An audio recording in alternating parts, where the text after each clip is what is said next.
Today I thought I would just go a little bit into ancient history, yeah, and then come to where we are today. Okay, so all of you have heard of the Varaha Avatar? Yes? If you have not, which country are you in? The Varaha Avatar is when Lord Vishnu, right? He takes the shape of the boar, and then for some reason the earth is drowning in water. We don't know why and how. But the boar lifts the earth up and brings it out of the water, right? Saves the earth, so to speak, right? Yes. Now, that may be a fantastic story and all that, but check out the shape of the earth. What is it? It's round, right? Which means that more than 10,000 years ago, we knew that the earth was round. Yes? Which Europe only accepted once they saw the Apollo pictures from space, right? In fact, we call geography Bhugol, right? It is goal, round. Isn't it? It's not Bhutatte, right? Okay? It is Bhugol. Okay? So we knew a very long time ago that the earth was round. And then we call the earth Jagat. Jagat means what? Jiski gati hai wo, meaning that which moves. Right? So, we knew that the earth was round. We knew that it was not stationary, that it was moving. And this was thousands of years ago. Yes? Interesting, huh? Okay. Okay. Let's go a little bit into space. Now there is this star called Antares. Okay, Antares. Ares means Mars. Red. This is also a red star, so it is called Antares. We like Mars. Okay. Now it is the 15th or 16th brightest object in the sky. Alright. Yet our elders, our ancients, they called it Jeshta. Okay. Now what does Jeshta mean? You know what Jeshta means? Jeshta means the biggest, the oldest, the eldest. Now, why would they call the 15th brightest object? Meaning there are many more brighter objects than this star in the sky. Why would they call it the biggest? Yes? Intuitively, something that is brighter should be bigger. Yes or no? Right? But they called this one, the 15th brightest, they called it the biggest. Turns out they were right. It is 40,000 times bigger than our sun. In fact, it is one of the biggest objects known to man. Yes. Now just imagine, you've got this group of people who have managed to name a star the biggest, and this was 5,000-7,000 years ago. Yeah, which is just a point in the sky. Okay, okay, not done with stars yet. Heard about the Great Bear, the Big Bear constellation? Yes. Okay, so we are interested in that star. Okay. It is actually not a star, it is two stars. Yeah. Now this itself is a big deal. To figure out that that particular point of light in the sky is two stars. Okay. And it is called the Arundhati Vasishta. It's called Arundhati Vasishta. And in South India there is a tradition where after marriage, yeah, the husband and wife are supposed to go out in the night and look at this particular star. Okay, now funny tradition. Right? Okay. Now most twin star systems rotate like this, like one star is in the middle and the other star is going around it. This is definitely not the way a husband and wife should be. Isn't it? Right? But Arundhati Vasishta, this particular system moves like that. Now first, to figure out that that is a twin star system. Second, to figure out that it rotates in this way and not in that way. This is not something which is easy or obvious, is it? Yes. Third, to do it without telescopes. Yeah. Okay, metallurgy. Dinesh is BTech Metallurgy from IIT Bombay. You know, there are these pillars which are rust proof in India. Do you know about them? The most famous one is in front of Qutub Minar. Yes, this is a 1,000-year pillar 1000 years old, and even the pollution of Delhi has not touched it. Yeah, it is still not rusting. Yeah, and the other one, this is near Bangalore in Kollur. Yeah, where there is 750 centimeters of rain a year, 6 to 8 months a year, and this has been there for 2400 years. Yeah, and it is rust proof, no rusting. About the second pillar, what is more interesting is it was not built by any expert. It was built by the tribal, the aboriginals of that area to welcome Adi Shankaracharya when he came to their village. Yeah. So this technology was there, not even with like the learned Brahmins or something like that. It was available to the tribals. Yeah. Then there is this mystery of zinc. You know, India held the sole knowledge of how to remove zinc from zinc ore for 4000 years. Yeah, because zinc, it's a very, very interesting thing. Zinc, from the ore, the zinc becomes liquid at 997 degrees Celsius. But that same zinc then vaporizes and becomes gas at 1000 degrees Celsius. So it is only a 3-degree window that you have to pull that zinc out. And it is incredibly difficult. Yeah. You know what we did? It was very interesting. See, usually if you see a furnace, kya hota hai? There is the furnace and then something is coming out and being accumulated. Isn't it? This is the way most distillation is done. Yes or no? You've got the heat from the bottom and something comes out and it is collected. Now, when the heat was coming from the bottom, what would happen? The zinc would become liquid.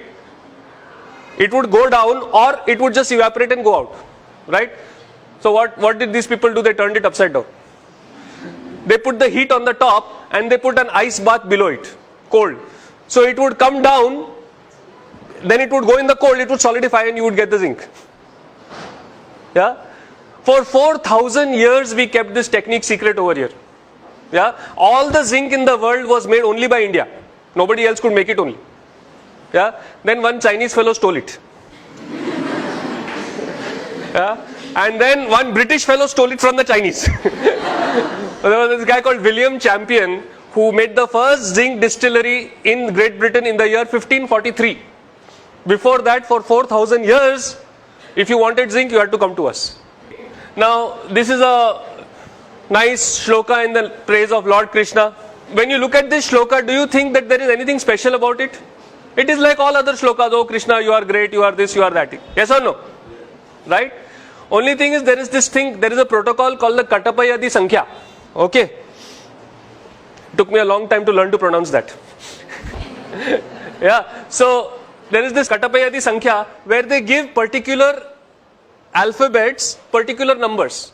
So for example, Katapaya is 1 and so on. And then if you substitute these numbers in this shloka, you know what you get? The value of pi correct to 30 decimal places. Yeah. So we knew how to do encryption also.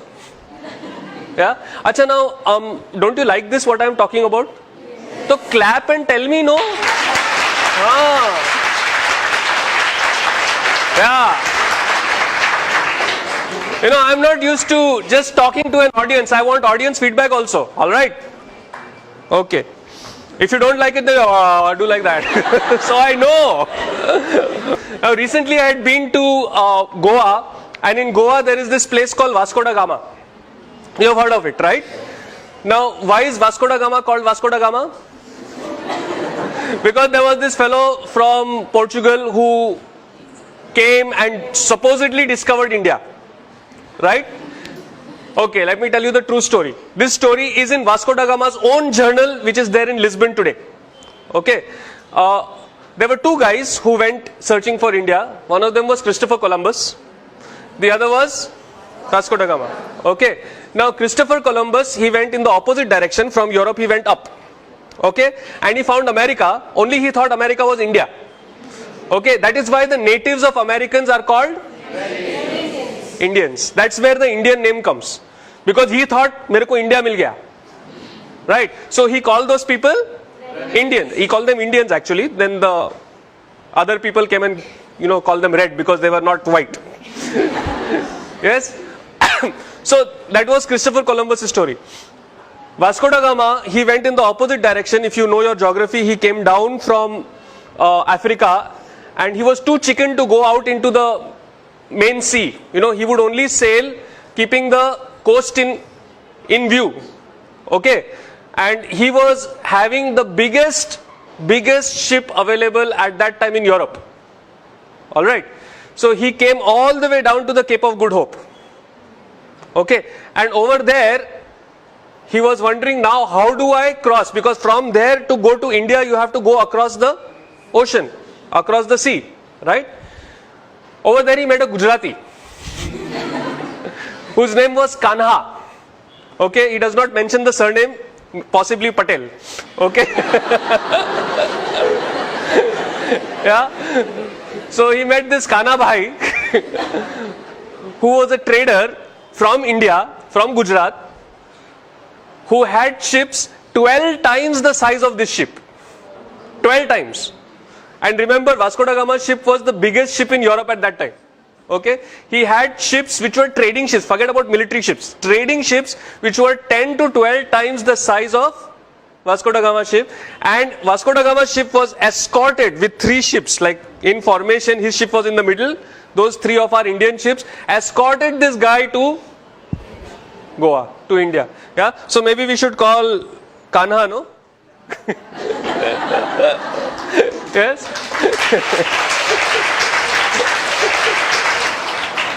Now, I mean, we could go on and on and on. The amount of history, the amount of knowledge that this country had was phenomenal. Absolutely phenomenal. Yeah?